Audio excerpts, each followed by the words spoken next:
السلام علیکم.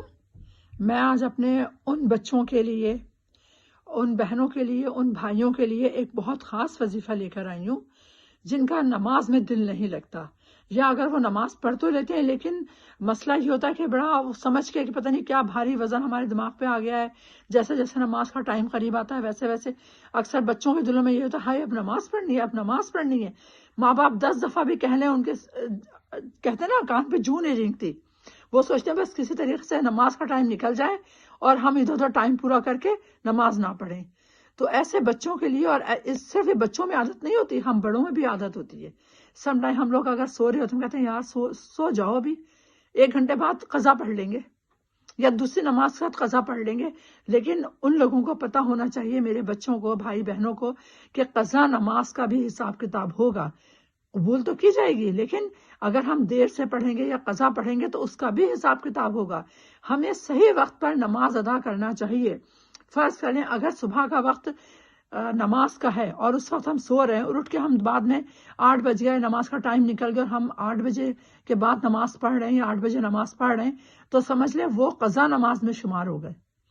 اس کا ہمیں اس نماز کا ثواب، ہمیں جو ہم ٹائم سے پڑھتے ہیں نا نماز، تو اس کا ہمیں زیادہ ثواب ملتا ہے. لیکن اگر ہم ٹائم نکال کے نماز پڑھتے ہیں تو پھر ہمیں آدھا ثواب ملتا ہے. تو ہماری کوشش یہ ہونی چاہیے، اپنے بچوں کو بھی خاص طور سے اس پر ہمیں آمادہ کرنا چاہیے، بیٹا نماز پڑھنی ہے نا تو ٹائم پر پڑھ لو. کیونکہ نماز کا ایک تو یہ کہ فرض ہے، اور فرض چیز کا جو ٹائم ہوتا ہے اس ٹائم پہ آپ نماز پڑھو گے تو آپ کو پورا ثواب ملے گا. اور جب آپ لوگ نماز پڑھ رہے ہو تو پھر پورا ثواب بھی کماؤ. یہ تھوڑی کہ آپ نماز پڑھو، ٹائم نکال کے پڑھو یا قضا کر کے پڑھو. اب جب پڑھنی ہے، آپ نے ٹھان لیا دن میں کہ ہم نے نماز پڑھنی ہے. کیونکہ سم ٹائم ماں باپ بھی سختی کرتے ہیں بچوں کے اوپر، اور بچے خود بھی دل سے چاہتے ہیں ہم نماز پڑھیں، لیکن سم ٹائم بچے یا ہم بڑے بھی ایسا لیزی ہو جاتے ہیں نماز کے معاملے میں. کیونکہ ہمیں شیطان بہکا رہا ہوتا ہے. جیسے جیسے نماز کا ٹائم آتا ہے اس وقت میں نے خود فیل کرا ہے اپنے اوپر کہ اس وقت دل چاہے گا میں سو جاؤں.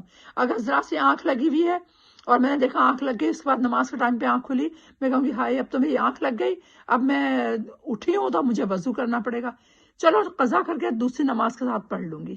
اکثر یہ لوگوں کے پاس ایسا ہوتا ہے، صرف میرے پاس ہی نہیں بلکہ بہت سارے لوگوں میں ایسا ہوتا ہے کہ وہ وضو کر کے لیٹے ہیں اور لیٹے لیٹے شیطان ہے نا فوراً آ جاتا ہے، ہماری آنکھ لگ جاتی ہے. اب جب نماز کا ٹائم نکلنے والا ہوتا ہے، مڑتے ہم کہتے ہیں ہم نماز پڑھ لیں، تو اس وقت وضو کی وجہ سے ہم اپنی نماز چھوڑ دیتے ہیں. کیوں؟ کیونکہ شیطان ہم پہ قابض آ چکا ہوتا ہے، وہ ہمارے پہ اپنا ڈیرا ڈال لیتا ہے اور وہ سوچتا ہے چلو کسی طریقے سے نماز کا ٹائم نکل جائے اور یہ بندہ اپنی کاہلی میں لیٹا رہے یا ادھر ادھر اپنے آپ کو مصروف رکھے لیکن نماز نہ پڑھے. اور آپ کو پتہ ہے نماز قضا جو ہے وہ قبول تو ہو جاتی ہے لیکن ثواب آدھا رہ جاتا ہے.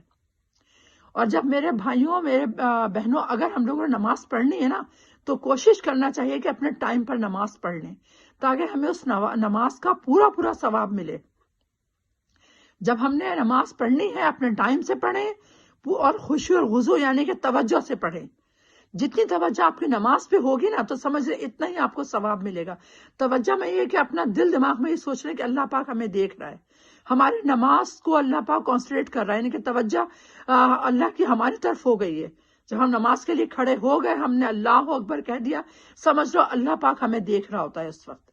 اور ہمارے ذہنوں میں بھی نیت کرنے کے بعد یہی بات ہونی چاہیے کہ ہم سے کوئی غلطی نہ ہو، ہم بہت دل سے نماز پڑھیں، عبادت کریں اللہ کی، تاکہ ہماری نماز قبول ہو اور قبول ہونے کے باوجود بھی زیادہ سے زیادہ ہمیں ثواب میں ملے.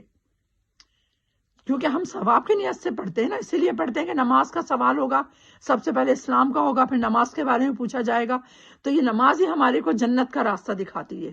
جب ہم نماز پڑھتے ہیں تو ہمارا یہی ایک جنت کا راستہ ہے، قرآن کی تلاوت، نماز ٹائم پر پڑھنا، اگر ٹائم نکل گیا تو بھی پڑھنا، لیکن یہ کہ اس کا ثواب کم ہو جاتا ہے، لیکن نماز جو ہے وہ ہماری بخشش کا ذریعہ ہے. یہ سوچ لیں اللہ پاک نے مرنے کے بعد میں سب سے پہلے یہ سوال کرنا ہے ہمارا دین کیا ہے، اس کے بعد میں نماز کا سوال ہوگا، دوسرے سوالات ہو گئے، ماں باپ کی خدمت کے سوالات ہوں گے.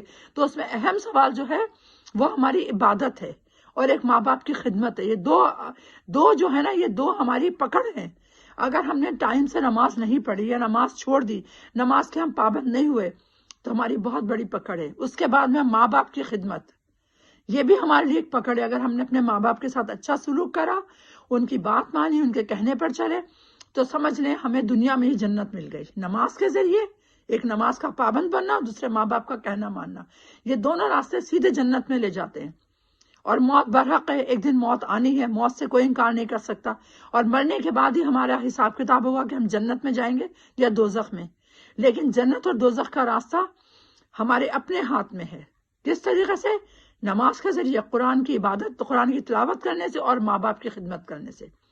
جن لوگوں نے 3 باتوں کو اپنا لیا، یعنی کہ نماز، قرآن اور ماں باپ کی خدمت، ماں باپ کا کہنا ماننا، انہوں نے دنیا میں جنت کما لی۔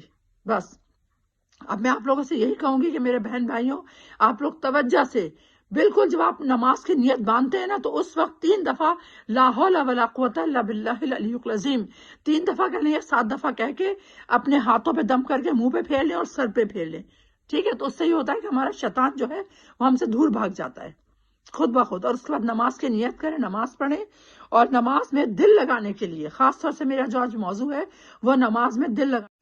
آپ لوگوں نے دیکھیں وظیفہ پڑھنا ہے ہر نماز کے بعد 41 بار، یعنی کہ 41 ٹائم، یا اللہ ہو یا غفور ہو یا قادر ہو، ٹھیک ہے؟ اب اس وظیفے کو آپ عمل کر کے دیکھیں، انشاءاللہ بہت فائدہ ہوگا۔ چلیں مجھے اوکے، اللہ حافظ، السلام علیکم۔